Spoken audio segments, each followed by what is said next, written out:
Hello and welcome to Twin Tigers Data. My name is Thomas Kissner and let's get started. Today we will be talking about your secondary healer or your ultimate master of the woods, the Druid.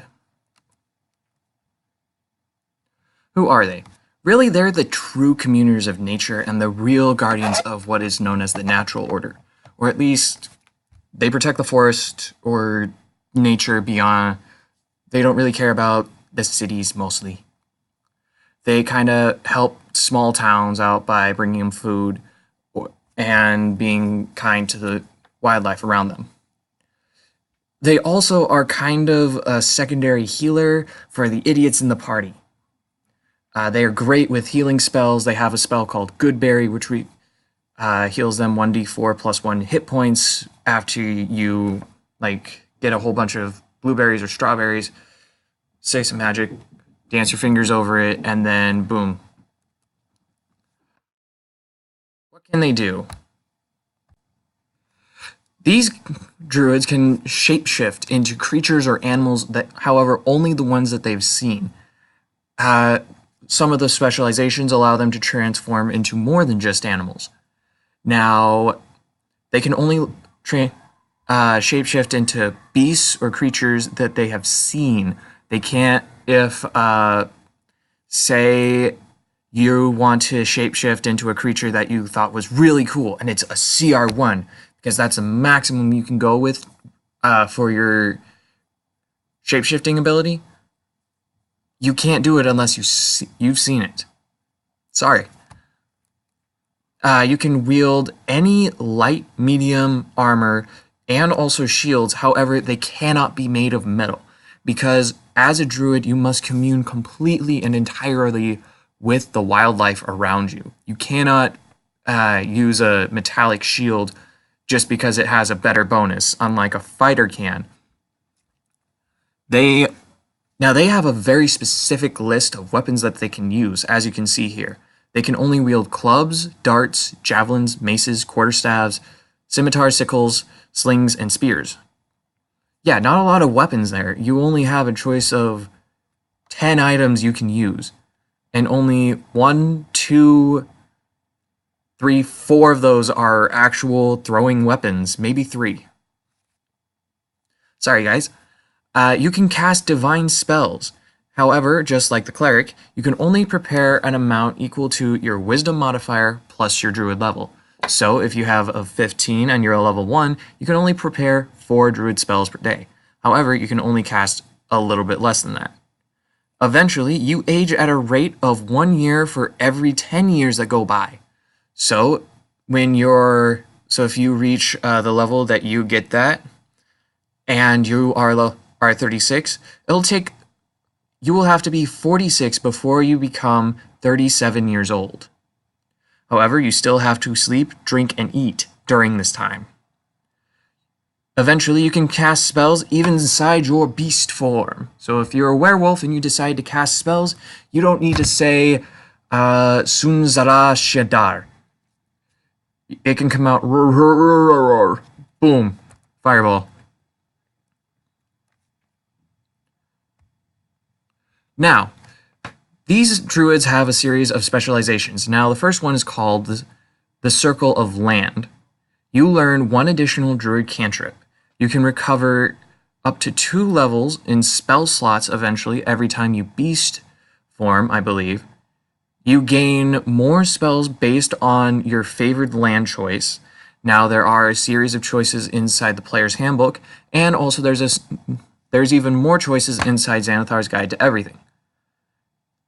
Now, you can move over non-difficult magical terrain, have advantage, and also have advantage on saving throws or movement checks when moving across magical plant-based spells that are meant to impede you. Now, you can't be charmed by elementals or fae, and also you can't be poisoned or befall to diseases. This helps very well inside the newest adventure called Tomb of Annihilation, where one of the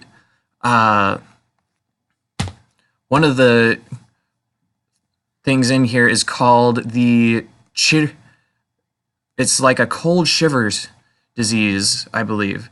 Essentially, you'll gain disadvantage on a lot of stuff, and also you are literally chittering your teeth a lot. Back to this conversation though. And enemy beasts or plants must make a wisdom saving throw prior to trying to hit you, or else they need to attack someone else.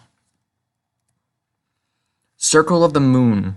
Now this one is meant for you true wild shape lovers. You can wild shape as a bonus action and regain HP equal to a slot level expended in D8s. Now let me explain this. Say you have access, say you wild shape and you're low on health. And you're able to cast 9th level spells. You can expend one 9th level spell to gain 98 in hit points back. That's what I mean by this. You can wild shape into any creature with a CR equal to your Druid level divided by 3 rounded down, as most other things are involving D&D. However, like I said before involving wild shaping, you have to have seen this creature prior to now. Beast attacks are all magical when it comes to overcoming resistances. A lot of creatures inside D&D have resistance to attacks because the enemy doesn't have a magical weapon. For example, lycanthropes, your weapon either needs to be silvered or needs to be at least a +1 magical weapon, or a magical weapon of any form. For this matter, if you beast shape and then attack them with your claw, it bypasses the lycanthrope's resistance to the attack.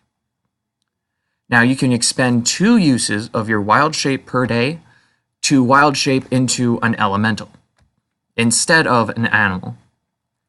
And you have mastered the ability of altering yourself to the point where you can, like if I were to do this, I would say give myself a little bit more chubby cheeks, or I could give myself a dimple. Essentially meaning I can cast alter self upon myself at will. The Circle of Dreams. This one is from Xanathar's Guide to Everything. Now, you have a pool of D6s in Fey Magic. You can choose to give one creature you can see within 120 feet of you a certain that many D6s in health, or you can give them some of your D6s and then give the rest, save up some more for another ally who decides to be an idiot later.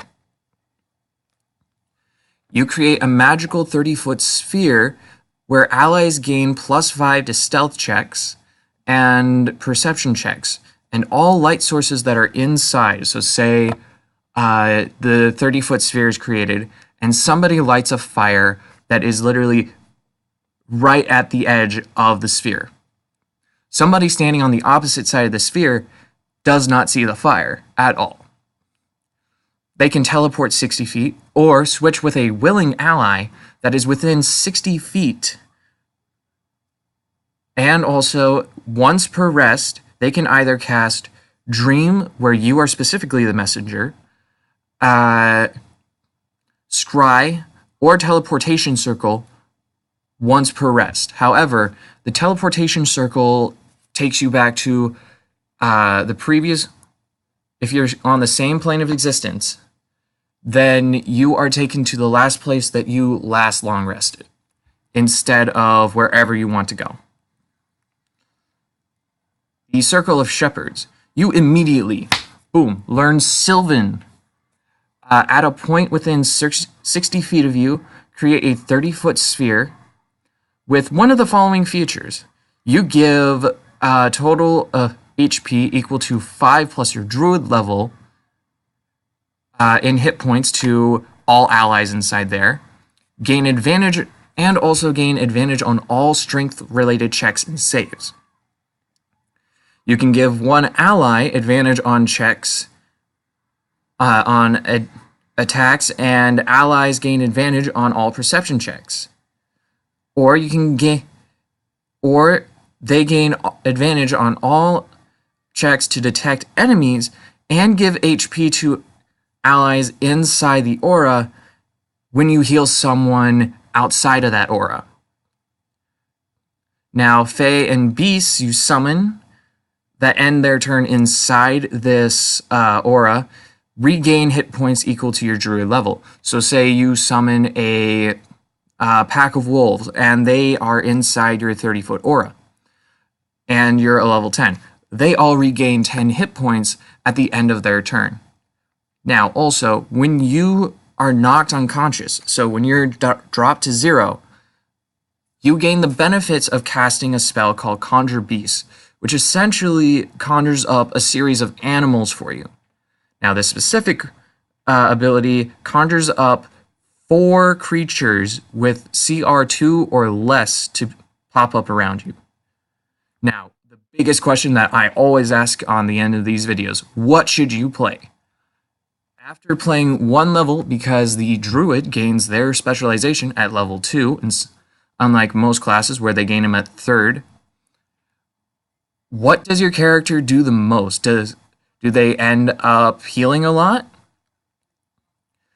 Or do they end up wild shaping more? So you might want to go with that moon instead of one of the other ones.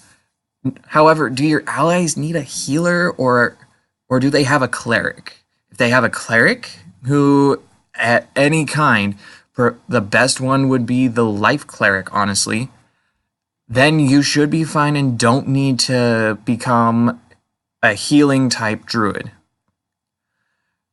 However, what type of spellcaster do you want to be?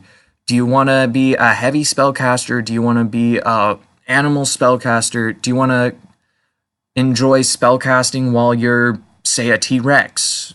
I've had a player do that once, cast a random spell while they were a giant T-Rex. However, still, what will help you? And also, what sounds the most helpful to your party? That is the biggest question that you should always ask. Never ask what helps you the most, but ask what helps out the party that you currently have the most. Alright, please remember to like, comment, and subscribe. And hey, if you want to share my terrible, awful, no good, very bad videos, go ahead, I don't care. I really don't mind, I'm an open book.